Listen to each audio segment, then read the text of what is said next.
Со солзи во очите и со неизмерна болка по една година од големата трагедија во Окочани, средношколците од Штипското медицинско училиште Јане Сандански денеска одржаа комеморација за своите петмина соученици Дамјан Танески, Филип Ивановски, Драгана Минова и Стефанија Соколова, кои трагично го загубија животот кобниот 16 март 2025. Редици ученици, родители, блиски на починатите присуствуваа на комеморацијата, а болката беше се уште присутна. Комеморацијата започна со едноминутен молк, а потоа представници од класевите каде учеле загинатите читаа кратко присетување за нив.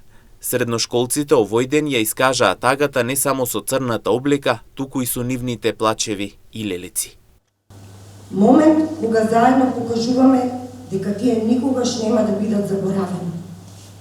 Даме, Филип, Драгана и Стефанија, ве молам со едноминутен молк да им оддадеме почит. Сега, ние да солза не е досмица. Секоја подсеќа на болката, на последниот здив, на загубен живот.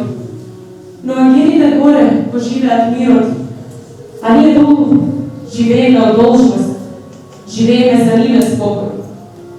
Нашите желби не се остварија.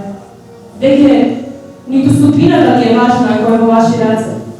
Ако вие раководите со сета надеж, ако е...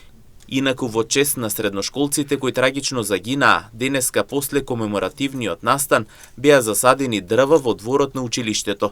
Директорката Николик со силна поддршка застана зад учениците утишувајќи ги. Кобниот 16 март од Штип зеде 5 жртви: Филип Стевановски, Дамјан Танески, Филип Ивановски, Александар Коларов и Александар Ефремов. Во нивна чест општината подготвува комеморативна програма точно на 16 март оваа година. Ке се запалат свеќи, ке се постави камен темелникот на нивниот споменик, а ќе има и ѕвездено небо кое ќе се осветли со телефоните на присутните.